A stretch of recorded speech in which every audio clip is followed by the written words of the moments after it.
What's up, Laker fans? In part 2 of my series on how the Lakers offense failed, I take a closer look at their play design. Much of what the Lakers do is predicated on timing. Here we have LeBron making a zipper cut while Kuz sets a wide pin down screen for Lonzo, who eventually becomes the ball screener for LeBron. The Lakers know that Orlando is going to try to hedge hard with Lonzo's man while Aaron Gordon recovers, and that gives LeBron a small window to beat Gordon before he can do that. That's exactly what happens here, and it leads to a sweet lob to Chandler for the dunk. This is from their chess series. Kuz receives the cross screen from Wagner, hands it off to KCP, and then the ball goes back to LeBron as Mo steps up to set the ball screen. Mo picks and pops to take advantage of the extra attention that LeBron receives and knocks down the open three. But these plays fall apart if the timing isn't just right.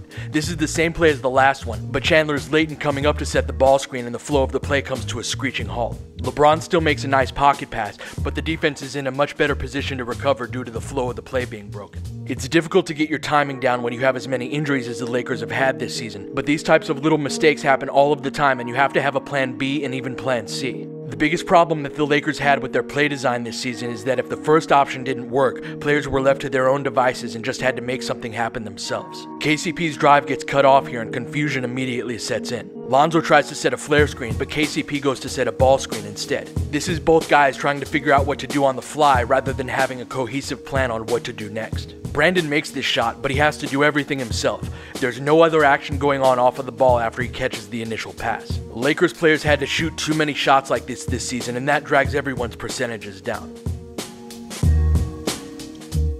Josh backcuts this stagger screen, KCP peels off of it, and we're already in now what territory.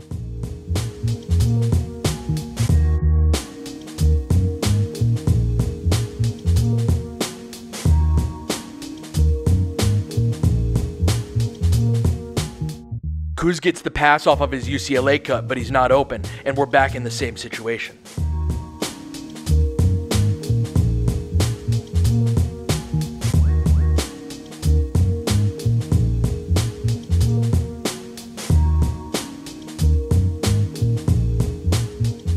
As a result of not being able to get beyond one action, the Lakers were often at their best when they simply spaced the floor. This is a spread pick and roll with two players in each corner, one on the wing, and then a high ball screen in the middle of the court.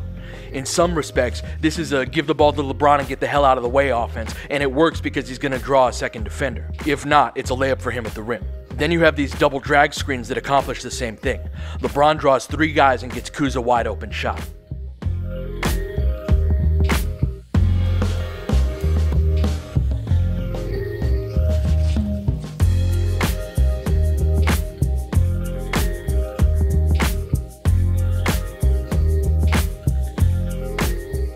This helped out the other Lakers ball handlers too.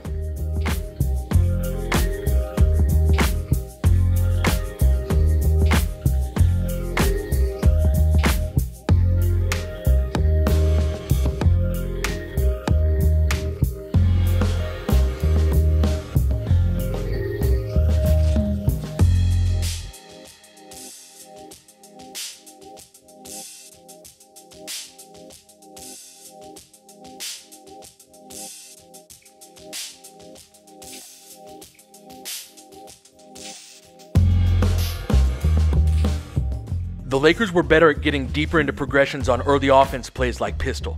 This is a very common set that features three players working together on the strong side. It spaces the floor, and NBA players have enough familiarity with it to where they can move to plan B and beyond on their own. These simpler sets have flaws of their own, but they're better than the more complicated sets that the Lakers tried running.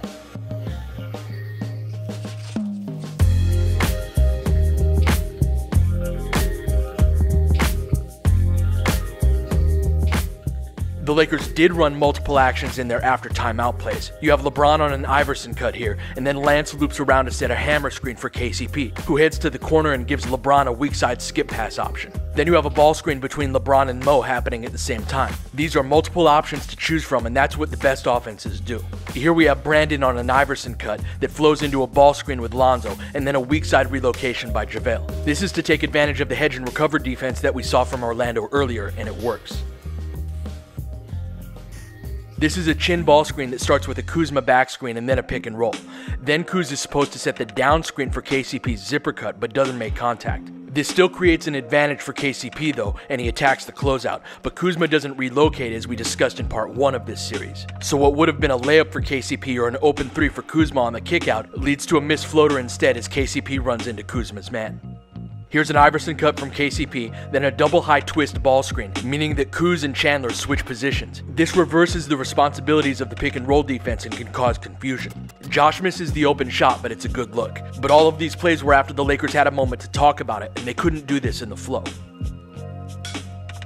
The Lakers began training camp with an emphasis on their 1-4 high sets, and it never really got off of the ground. The biggest flaw in the play design is that there are too many bodies below the 3-point line for too much of the play, either setting screens or crossing from one side of the court to the other. Josh ends up catching this spot-up attempt about 15 feet away from the hoop as a result, instead of behind the 3-point line as you normally would. All in all, the Lakers had decent initial concepts, but couldn't get beyond their original plan unless they had time to talk about it beforehand, and couldn't react to what the defense was doing or make up for their own mistakes.